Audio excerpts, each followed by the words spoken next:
Around the world, the royal family is the ultimate symbol of Great Britain. Whereas once monarchs left the country to wage wars, now they go to build allies and represent the nation. Often you do see these very important people, heads of state, the presidents, the prime ministers, starstruck by meeting the royals. It's on royal tours that we can see their true power. I think it's fairly obvious to everybody across the world what the key issues are. They still have a huge amount of influence. I don't think people in the UK really realise how big the royal family is around the world. But it's on these tours that we also gain the rarest of insights. When you're overseas with them, you get a little bit more of an idea of what makes them tick. You are getting an insight into their private lives. They're just like the rest of us. They grieve, they love, they get angry, they get sad.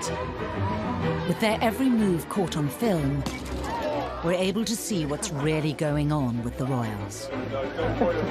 It's fascinating to watch the royals at such close quarters, those moments when the mask slips. I haven't yet worked out a method of splitting my wife in half. From the emotional moments. When Britannia was decommissioned, it was incredibly emotional for them, and the Queen appeared to wipe a tear from her eye. And those of high drama. Despite the level of security, things can still go wrong. You don't know if there's somebody in that crowd who has bad intentions. My eyeballs are bleeding. To the characters changing the royal family forever.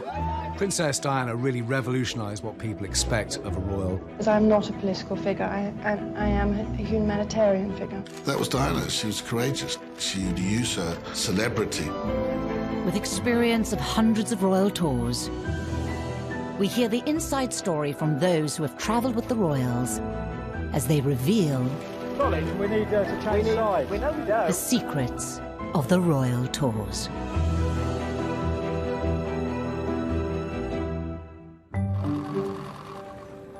October 2019, William and Kate arrive in Pakistan for another royal tour. It's the first trip by a royal to the country in 12 years. And seen as vital for continuing good relations between nations with strong historical links. I think it is the most important ambassadorial role for any member of the royal family to be sent overseas to represent the Queen and country. Certainly when you talk to people from the Foreign Office, they say that sending royals abroad is one of the most important things that we can do. Prince William is part of the new generation representing Great Britain on royal tours and following in the footsteps of his family. His mother, Diana, visited Pakistan 3 times in the 90s. She was friends with Imran Khan, who 22 years later, William met as the country's prime minister. I told you that I would one day succeed. I didn't realize it would take me 22 years. William's grandmother, the Queen, visited Pakistan twice, the first time in 1961. Karachi pelted the royal car with rose petals at the start of the visit to Pakistan. But for this latest tour in Pakistan, it's hard to recreate such scenes. This is one of the most complex royal tours of recent times, with security a big concern. I've spoken to aides who have done recce's, and often at least 2 recce's will go into an overseas trip. Massive security issues around that, but diplomatically very important for the rest of the world to see that, you know, a future king is going to Pakistan and, you know, it's a great country, it's worth investing in and it's worth going to. A key detail for the royals, wherever they go, are the cultural sensitivities they need to respect in each country. Certain countries you've got to abide by their customs, head covering if you go to a Muslim country. You do have to be careful, particularly for the women, in the way that you dress. When Kate was in Kuala Lumpur, she visited a mosque, and obviously you have to be quite, you know, aware of the places that you're visiting, dress appropriately. Are you going to have to take your shoes off? Kate and William had to take their shoes off when we visited Gandhi's house in Delhi, so we're all kind of obsessed with looking at Kate's feet. William and Kate were following a path previously trodden by the Queen. who over her decades of travelling the world hasn't been exempt from following local customs. For the Queen, the High Commissioner thoughtfully provided British Airways slipperettes. She's very, very careful to be exactly what is expected of her. You have to bow to the customs of the country because that is polite. And there's no point going somewhere and not being polite. But while the royals are always at pains to follow the correct procedure everywhere they go, the usual protocols around how you treat the royal family can go awry when they're overseas. These pupils were too young to understand royal protocol and fascinated by their important visitor. Little girls competed for his attention. Sometimes, though, it can lead to charming moments. One child grasped his hand and refused to leave his side. They didn't want to see him go. For over 20 years, Paul Burrell toured the world with the royals. He witnessed the lengths they'd go to limit any embarrassment if the right etiquette wasn't followed. In the South Pacific, we had a Tongan prince who came on board for the state banquet. And right at the end of the meal, everyone is presented with a dessert plate and a bowl of water to wash your fingers. The Tongan prince was putting each piece of fruit inside his water dish, poured the cream and sugar inside the dish too. And as he lifted this soup fruit to his lips, he caught the Queen's eye and realized he was the only person on the table doing it. Embarrassed by his faux pas, he put his dish down, and the Queen looked and smiled, picked up her dish and took a sip from her water. Now that is class. There is one thing the Queen can't stand, though, and it led to her trip to Morocco in 1980 being dubbed the Tour of Hell. The king was notoriously tardy about punctuality, and he didn't turn up, and he was hours late for the Queen, and the Queen had to wait. I mean, she kept up a fantastic expression, but we learned later that she was absolutely furious that she'd been kept waiting all this time. I mean, it's not because she feels that it's disrespectful to her, but, you know, she's got a full day of engagements. It meant that everything ran late, and it meant that the Queen was going to keep other people late, and that was her concern. Whatever the stresses and strains of royal tours, for years the royals had the comfort of travelling in their own little part of Britain, the royal yacht Britannia. That was the Queen's favourite mode of transport, and while she might have been hundreds of thousands of miles away from Balmoral or Sandringham or Windsor, actually Britannia had become a second home, a home on the seas, and she used to love travelling on the yacht. It's always an exciting moment to board a ship, of course. How much more so when it's the first time and when it's the Royal Yacht Britannia and a real voyage of exploration and discovery lies ahead. Her maiden voyage in 1954 saw her carry Princess Anne and Prince Charles to Tobruk to meet the Queen and the Duke of Edinburgh at the end of their 6-month Commonwealth tour. 1 month later, returning to London, Britannia and its royal passengers had a spectacular welcome. They sailed up the Thames, and it was a huge fanfare, and Tower Bridge opened, and people were screaming and cheering and welcoming them home. All are gathered to greet the young Queen and her husband and to say, with the nation, welcome back. For 43 years, she sailed round the globe, travelling more than 1 million nautical miles, calling at over 600 ports in 135 countries.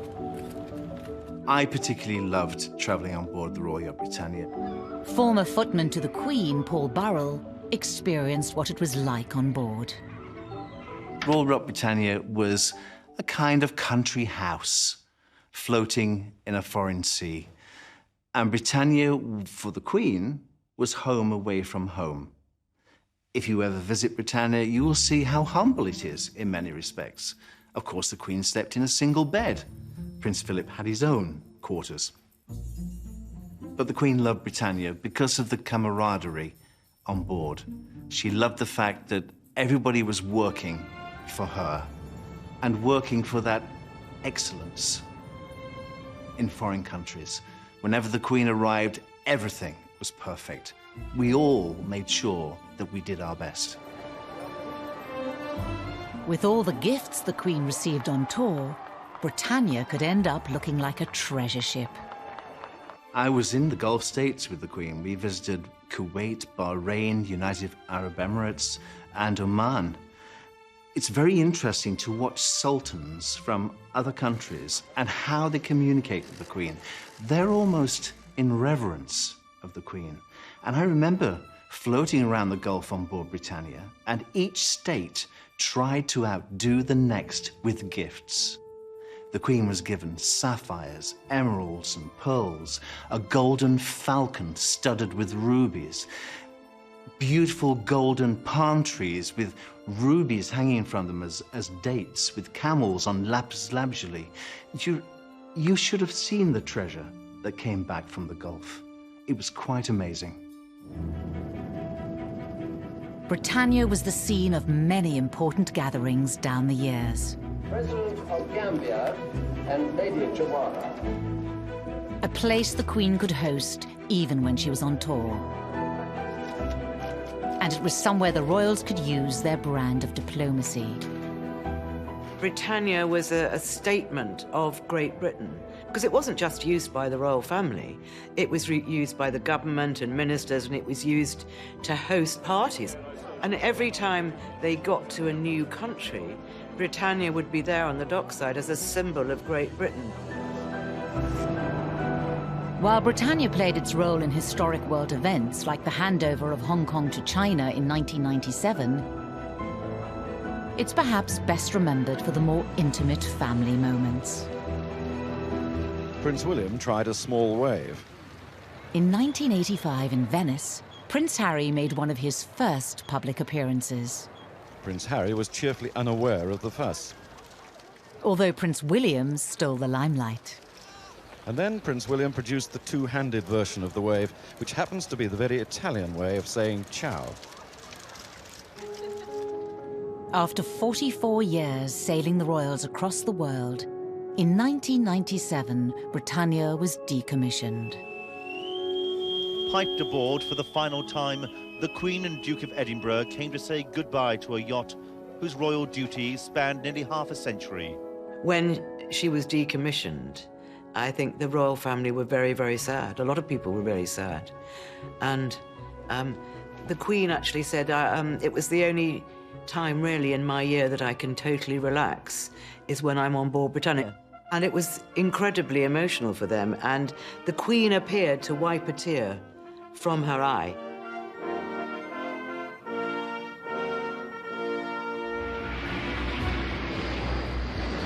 For decades, the Queen and her family have traveled the world, representing the country and giving us some insight into their lives.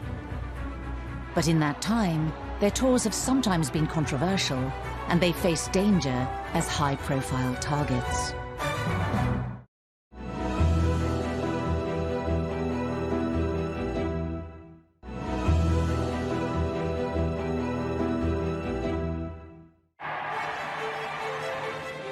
There aren't many countries in the world the royal family haven't visited. The Queen alone has made over 270 foreign trips, traveling over 1 million miles. Wherever the royals travel, they usually have some interesting experiences. Prince Charles was treated to what his host described as a bit of local culture. As the entertainers gyrated in front of him, he seemed amused, if slightly embarrassed. But while they can seem like a never-ending procession of walkabouts and polite exchanges, royal tours have often been groundbreaking. There's no free press in communist Cuba, and no royal has ever been here on a formal visit before today. In March 2019, Prince Charles travelled with the Duchess of Cornwall to a former Cold War enemy, Cuba, as Britain looks to improve relations. You can't rewrite history, but you can move forward with the present. And all these visits, incredibly important, not just for the country that's being visited, but for the United Kingdom in its relationship with the rest of the world. The Queen has led the way with landmark tours that once would have been unthinkable. In 1986, she became the first British monarch to visit China. The Queen very lighted the climb. She walked 3 times as far as the planners had allowed for and wasn't the least bit puffed at the end. Going to China was a landmark tour. Had never been a visit by a British monarch to China. It was diplomatically right, and the UK wanted to increase its trade with that particular country. By now, the Queen was almost at the end of her chosen distance. She looked over the ramparts. I will never forget walking behind the Queen on the Great Wall of China because she was wearing purple. And I remember purple is such a regal colour. And that was the right colour for her to wear at such an iconic site. At the end, she was thoughtful, as most of us are, confronted by the grandeur, the scale, the beautiful defiance of the Great Wall of China. She was quite moved by that, to stand on it. I mean, I felt immense power standing on the Great Wall. I never believed in my lifetime that I would ever get to it, so I was very fortunate to get to it. In 1994, the Queen similarly made history when, after the disintegration of the Soviet Union, she visited Russia, even staying at the Kremlin. The royal couple advanced towards their host inside what was once the headquarters of the Soviet Cold War enemy. Going to Russia was important. Russia had dropped its mantle of Soviet Union. It was important that she went. She was feted by Boris Yeltsin. Probably Boris a bit over the top. It was a moment for the Queen to savour, a moment when history was made. Such royal tours can be seen as a way of Britain offering the hand of friendship after years of tension. In 1999, Prince Charles travelled to Argentina, the first visit by a royal since the Falklands War. I pray that this visit of mine will help, in at least a modest way, to show the people of Argentina the commitment which the British people have made to this process. Despite these words, there were still those in Argentina who were against such a royal visit. Closer to home, the Queen made one of her most important royal tours in 2011. The most special tour for me was the Queen's visit to the Republic of Ireland in 2011. Because it meant so much to her, and it meant so much to the people of Ireland that, you know, for years and years she couldn't actually go. And finally she got to go. As the first British monarch to visit Ireland in a century, it was seen as a historic tour of reconciliation. It was very important symbolically. Obviously, they're our nearest neighbours. Obviously, we're linked in so many ways, and there have been problems over the years. But I think that was a real privilege to do that one. Of course, such a visit will still face some hostility. But wherever the royals go, they've always been high-profile targets for protesters. It makes security the #1 concern on any royal tour. The Queen says, "I have to be seen to be believed," and that has been part of royal processions over the centuries. She invented the walkabout, which, you know, gives the security detail sleepless nights, but she will, and her son and her children and her grandchildren will go and meet people in the crowd.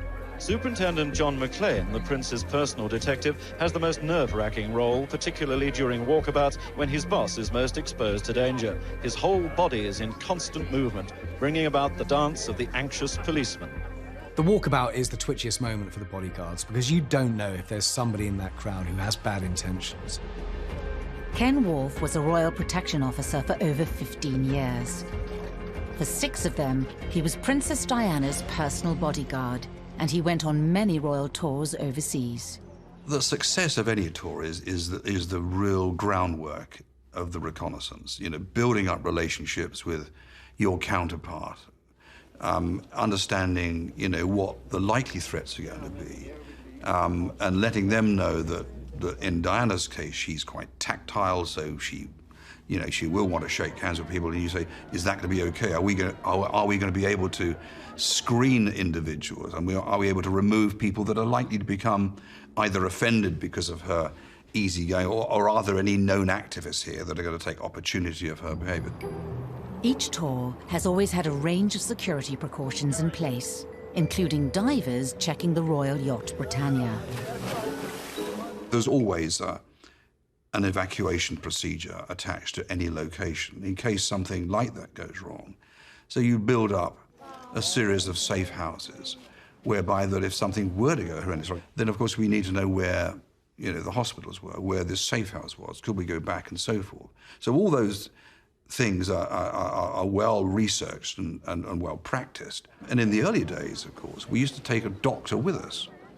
One had to be careful about, if there were to be a blood transfusion, are we going to make sure we get the right blood? So we used to take a doctor and our own refrigerator full of blood, and everybody on tour, his or her blood group will be known to that travelling doctor.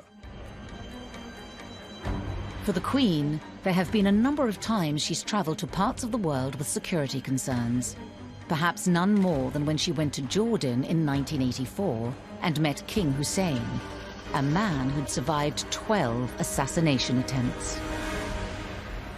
There was a lot of controversy and questions as to whether the Queen should be going to Jordan, given the number of assassination attempts on King Hussein. Ahead of her lay 5 days of tightly controlled movements, of high-speed journeys in bulletproof cars, of seeing men with guns virtually every waking moment. But the Queen is quite pragmatic about these things, that if something can be done, it's going to be done. Then you go ahead with the visit. Fortunately, the tour was a success and passed without incident. 2 years later, however, during a trip to New Zealand, there was an attack. 3 eggs were thrown by 2 girls wearing stewards' white coats. They were quickly seized, but security had failed. Luckily, only eggs were thrown by activists protesting about Maori rights. It's one of those events that is what we call a soft-hearted attack. It's embarrassing because what happens, of course, is that when the press get hold of it, they're very critical of the protectors. And so it's always a learning curve. But to be honest, there's not a great deal you can do about it. And you just hope that it isn't a stone, and you deal with it.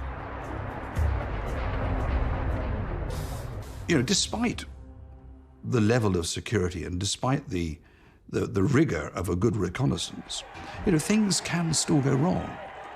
And, you know, if it does, you just have to rely on your own protection team and your gut instincts.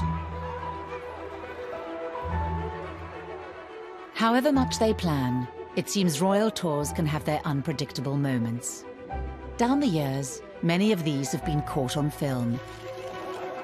It's when things go wrong that royal tours can really come alive.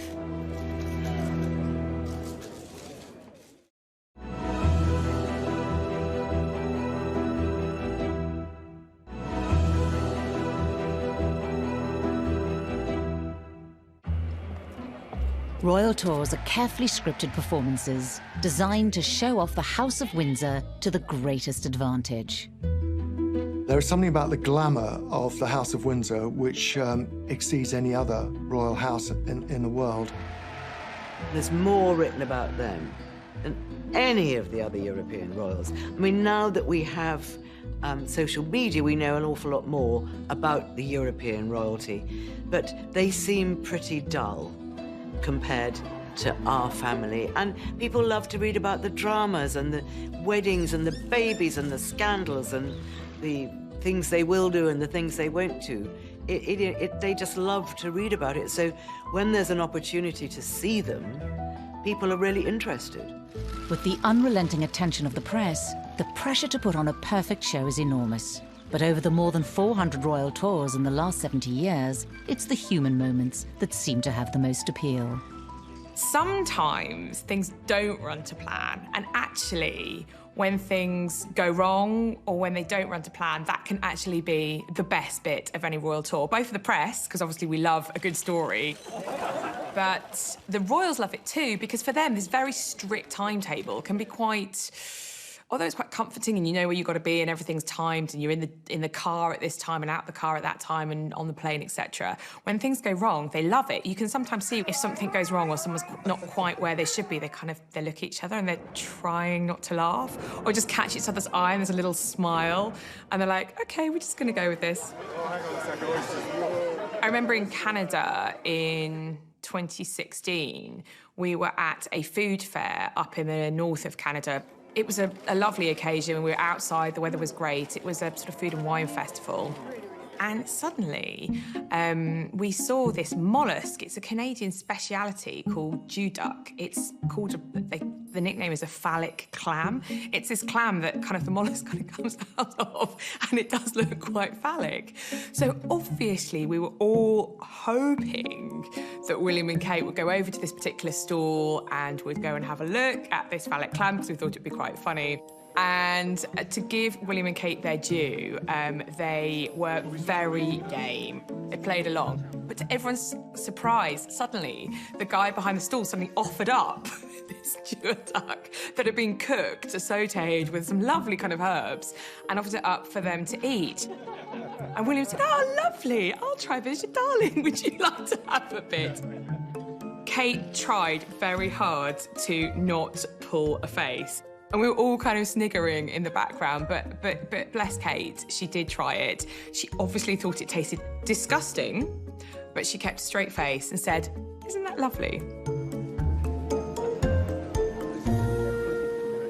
It's fascinating to watch the royals at such close quarters and to get to see how they interact and, those moments when the mask slips. That's all fascinating. But it's also very interesting to see how the heads of state, the presidents, the prime ministers, are who the royals are meeting. How you doing, buddy? You doing okay? In 2007, the Queen made her 4th state visit to Washington, and even the president got a little flustered. You helped our nation celebrate its bicentennial in 1976.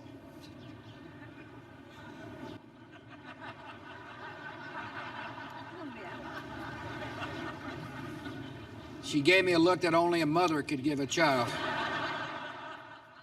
Tours are very carefully stage-managed. They're very controlled by the palace.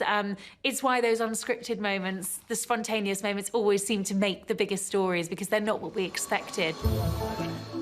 Meeting a royal in the flesh can be overwhelming, but the royals have proven deft at the human moments that help break the ice. Charles and Diana visited Hungary in 1990. When we went there, the president was not even the president, he was the president-elect, Arpad Gons.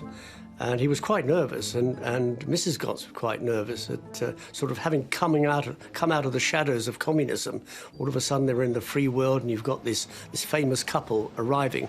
There's a wonderful moment when the Prince of Wales was inspecting the Guard of Honour with President Gons, and Diana standing next to Mrs. Gons. Clearly, Mrs. Gons is quite nervous, and Diana holds her hand just to calm her nerves.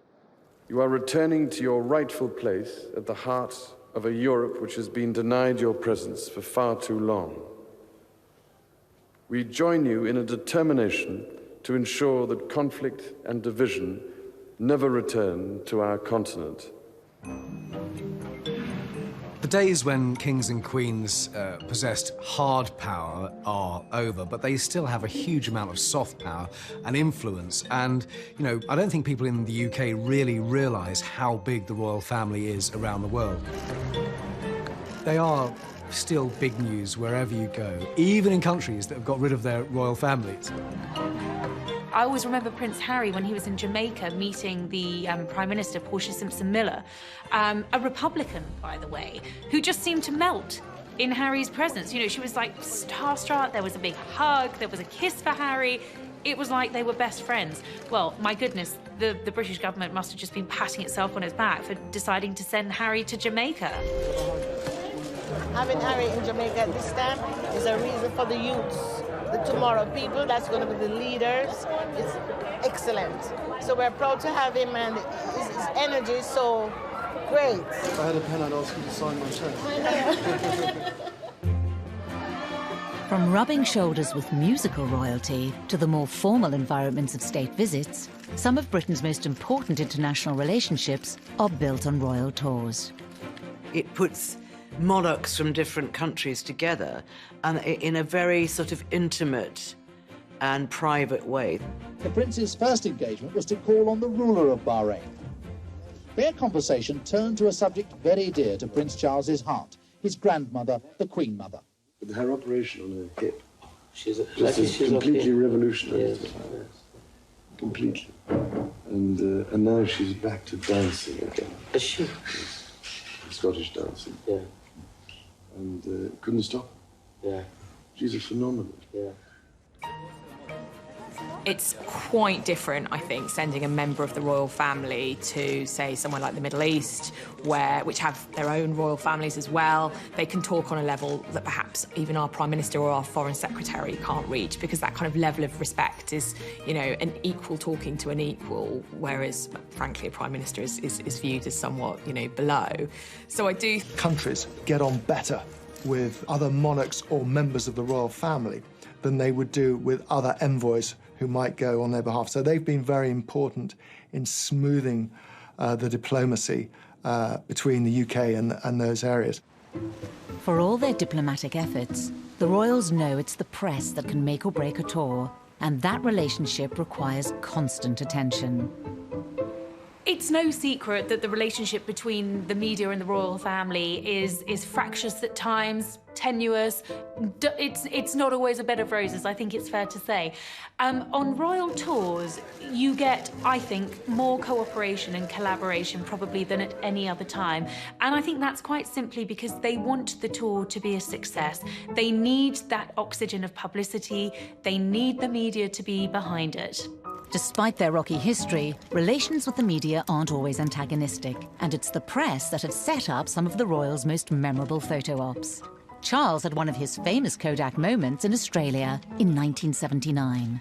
I remember it. I wasn't on that tour. It was in Australia in about 1980. It was before he was engaged to Lady Diana Spencer, but there was a huge amount of interest he was known as Action Man Charles in those days. He was always throwing himself out of aeroplanes, parachuting or diving, and he was an enthusiast for anything. And one of the things he did like doing when he was in Australia was swimming.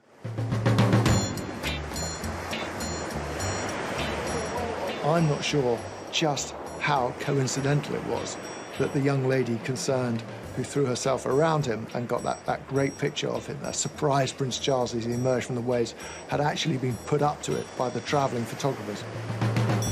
You can't stage the Prince of Wales coming out of the water on a beach, crowded beach, and a girl coming out of the water on a crowded beach, running up to him, flinging her arms around him and giving him a peck on the cheek. Can't stage that. That was a spontaneous movement. Arthur was one of the travelling photographers on that royal tour and has a slightly different version. We just hired a model and in a bikini, I think, and just asked her to run into the surf with him, and she did. And of course, he that real handsome guy, you know, and he looked good in a bathing suit, and he's running out and he's wet and he's laughing and they're running along the beach, and that was it. You know, it wasn't a big deal. I didn't think it was. It was a great image for Charles, and it was a very manly picture of him. And, you know, I think it did his PR and his image a huge amount of good. On the one hand, you could argue that these royal tours are just a pretty picture, but I do think they have a huge positive impact. The face-to-face relationships built on royal tours have become a crucial part of modern royal life. But for the new generation of royals, they have also become an opportunity to pursue a more personal agenda. One of the things you get to see on royal tours is the royals at such close quarters. You get to know what they enjoy doing, and I think you get to have a better understanding of the people rather than the royals that they are.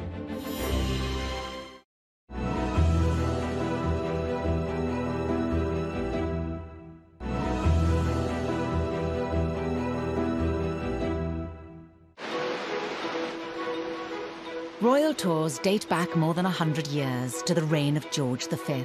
Modern travel has enabled every royal since to tour abroad on behalf of Britain. The royal family's always gone on tour.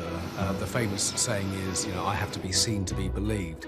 They've done it domestically and they've done it internationally now in the jet set age as well. And it's about promoting the brand of the royal family. It's the biggest royal family in the world. This is the moment everyone's been waiting for. One of the things that you really see on these tours is that it is about cementing and securing those ties that date back to those early years of the Queen's reign, when she gave up 6 months of her life and left her family to go and forge those connections. It's about making sure that those continue for the decades to come. One by one, the chiefs were presented to Her Majesty and to the Duke. Certainly a memorable and most impressive event during the royal tour of Ceylon, that land of ancient civilization and strong tradition. I do think the Queen and the way she has done royal tours has set the blueprint. But I think with the younger royals, we see their interests coming in a bit more.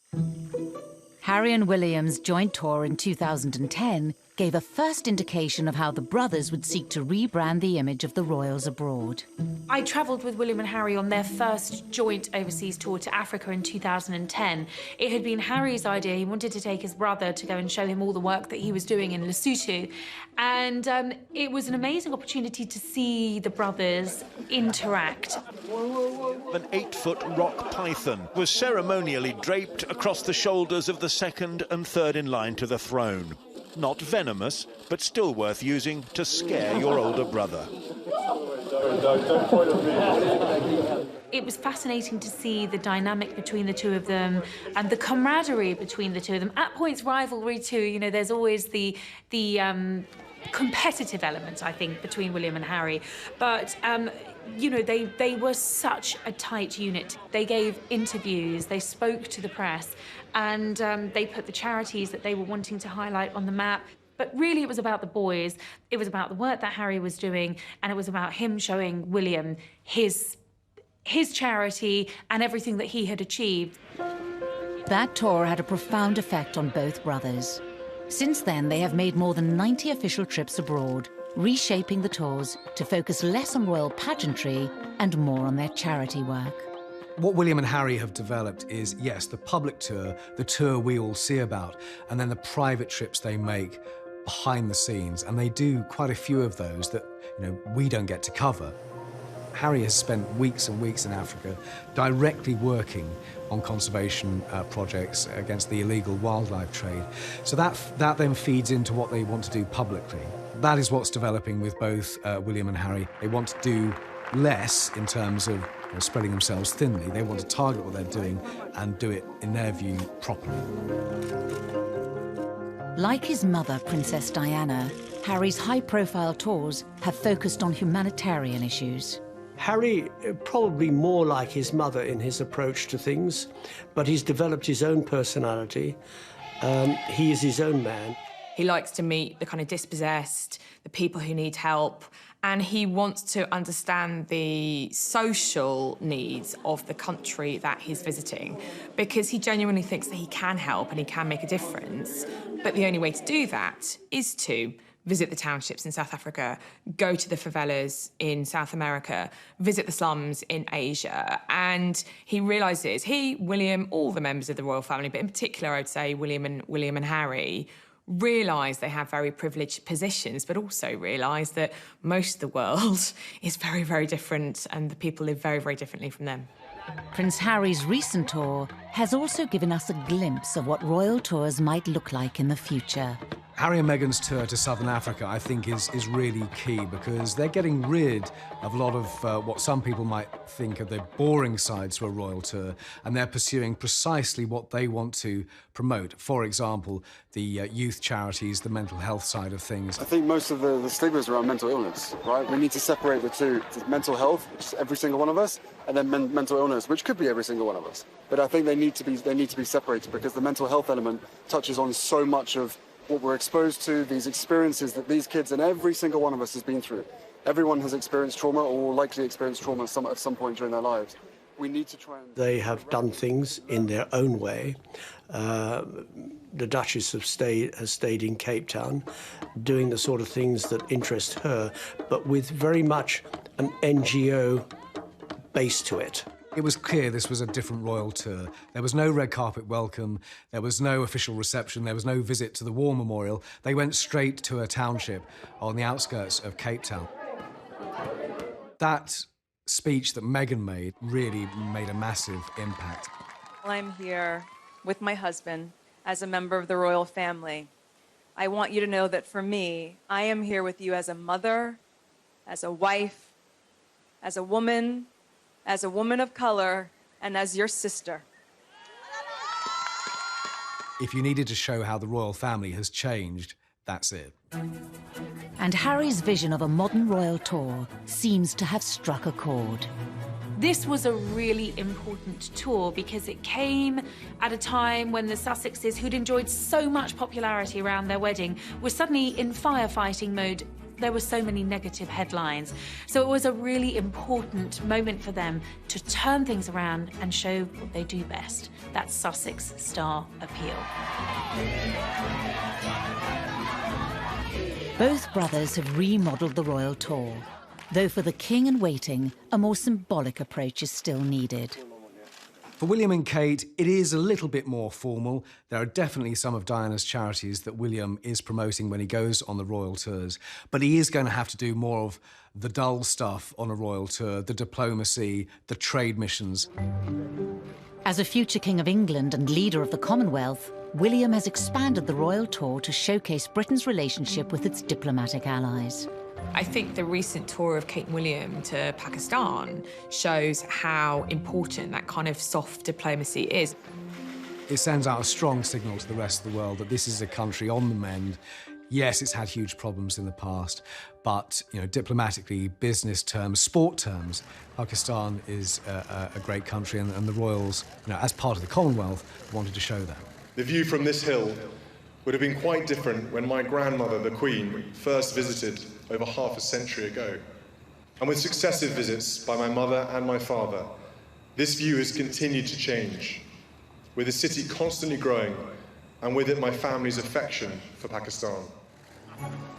A successful tour like William and Kate's in Pakistan can make it all look easy, but the royals work hard to maintain their accessible and personable image overseas. Royal tours are incredibly time-consuming. They are exhausting. I think the royals have a knack of making them look almost like holidays because they're always smiling. Royal tours do demand a huge amount of acting. If you're not feeling great, if you're feeling a bit off colour, if you just want to watch a bit of TV, if you want to go for a swim in the hotel pool, no, you've got to be up and at 'em at 6 a.m. in the morning, if not earlier, and be like, yeah, jazz hands. Because that interaction is going to be the most important interaction for that person for that month, if not for the year. If not, they might still be talking about it for the rest of their lives. The royal family have effect on people. They never forget it. They never forget the time they met Prince William. And the family will never forget it. And there's a picture of it. It will be in the family archives forever. And they're aware of that. They're aware of that. And I'm aware of that. So if I see some picture like that, I'll get their email address and I'll send them the picture because I know how important it is to them. And it's not just the public who are besotted. Some of the world's most powerful people seem equally impressed by the royal family. When they go to business receptions, it is noticeable how all of these titans of industry who never wait for anything will just line up waiting to meet the Queen's grandchild, to meet Harry or to meet William or Meghan and Kate as well. So to get business people into a room with the Queen or Prince Charles or Diana or William and Kate, whoever, is a big deal. There is this fascination with our royal family. It doesn't matter who it is, the crowds do turn out because here we are in the 21st century, and I suppose a monarchy is a bit of an anachronism, but our monarchy is strong. It will remain strong, and given its strength today and the way it evolves and has evolved over the years, it's likely to be here well into the 22nd century.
level of security, things can still go wrong. You don't know if there's somebody in that crowd who has bad intentions. My eyeballs are bleeding. To the characters changing the royal family forever. Princess Diana really revolutionised what people expect of a royal. Because I'm not a political figure, I am a humanitarian figure. That was Diana. She was courageous. She'd use her celebrity.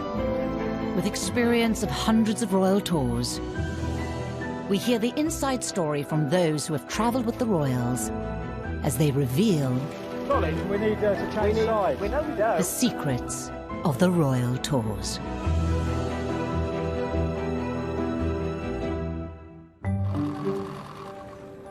October 2019, William and Kate arrive in Pakistan for another royal tour. It's the first trip by a royal to the country in 12 years, and seen as vital for continuing good relations between nations with strong historical links. I think it is the most important ambassadorial role for any member of the royal family to be sent overseas to represent